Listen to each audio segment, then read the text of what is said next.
Hey guys, me, Eliza, and I'm gonna do something that I've never done before. So like within the realm of me like dyeing my hair, and like this is a wig by the way, and I was struggling with it. But I had bought something from AliExpress. I had bought like these little like piercings, and I was going to pierce, like honestly, like in terms of piercing, like I have like a number of places that I'm thinking about piercing, honestly, because for me, like when it comes to piercings and tattoos and all of those things, I kind of tend to think about like parts of the body that maybe like I don't like or that I'm insecure about as like, oh, this is the place where I'm going to pierce.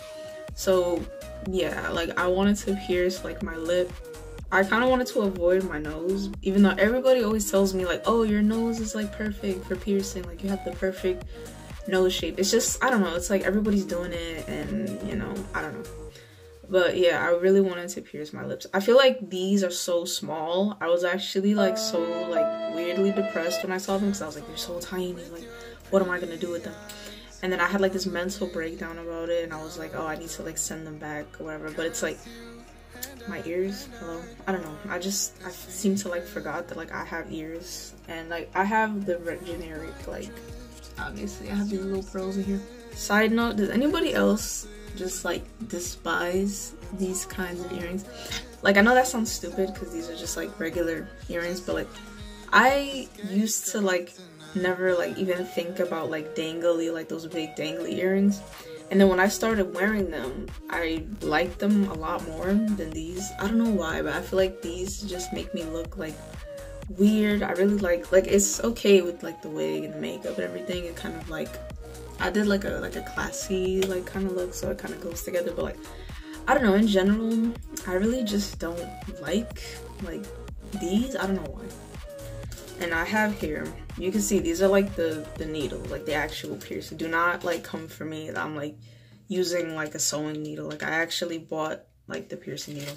I have those. I have these bars, and then I have just like the like generic, like, yeah, I have like, they had like a bunch of these in all the colors. Like I said, they're just so damn small, but other than that, they're fine.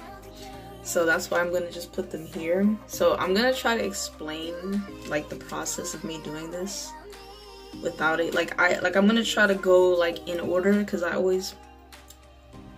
gonna try to go in order because I always like end up like missing a step, and then I have to like backtrack. So I'm gonna try to just go from like start to finish just in one shot. So stay with me.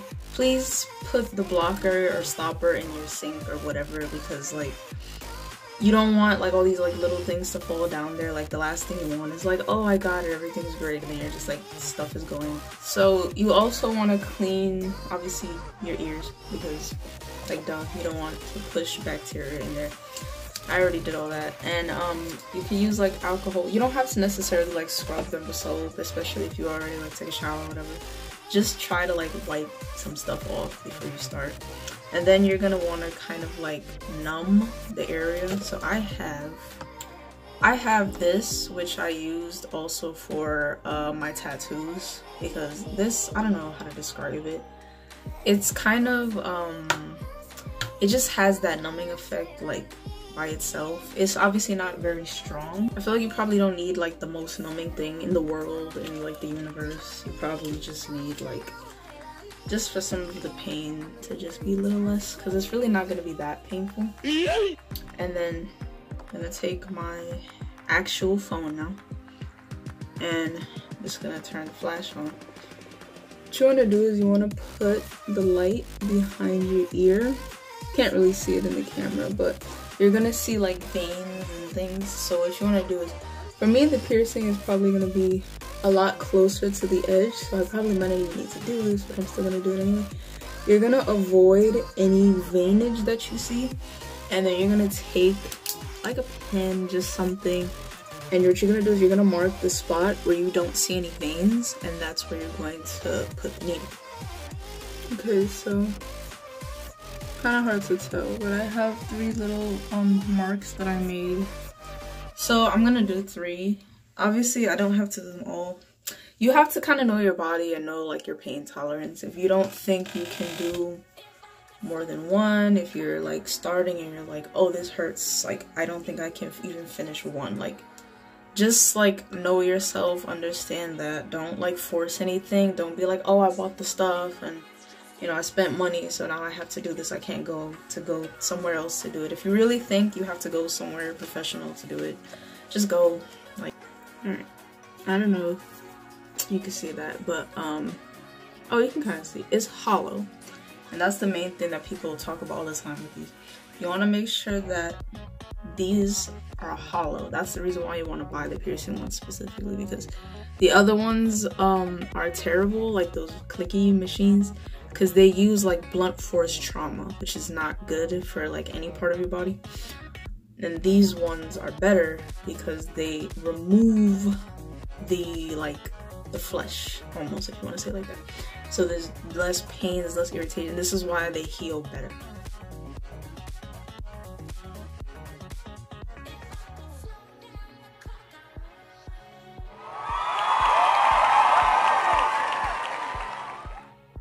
Full transparency. Yeah, okay, I just want to be honest. Like I said, I don't know really what I'm doing. Just tried my best. You can see I got it through there. So now the next step is you want to clean it. So if you don't have saline, usually you use a solution of salt water. So that's what I'm going to do. And then I'm going to put the jewelry in there. Okay, so I have the bar from before, and then I have this little like devil one. It's like black. That's the one that I want to try to put. If it doesn't like reach, then I'll just put the bar. So this is my solution that I just mixed in this bottle, and then I'm gonna like spray it in the area. Okay, this is how it's looking. It's obviously gonna be inflamed and swollen and all that. It needs time to heal.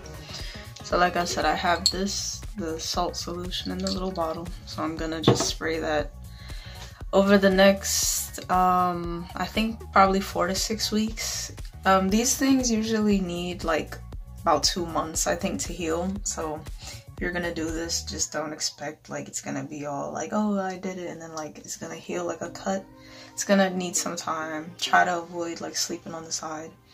But yeah, I mean, in general, you can always look up also like extra like aftercare tips on YouTube and whatnot. Also, yeah, I am gonna just stop with the one because that was very like nerve wracking and just, yeah, it was a lot. So like I said, I'm knowing my limits. I'm just doing the one right now. If I decide to do more at some point, then yeah, but for now I'm just gonna leave it at that. So I have these, the regular ones, and then I have this. I can do like even a connection. I can do some fun stuff with it. So thank you so much for watching. If you did, I'm gonna have a hair video coming soon, so be sure to check for that.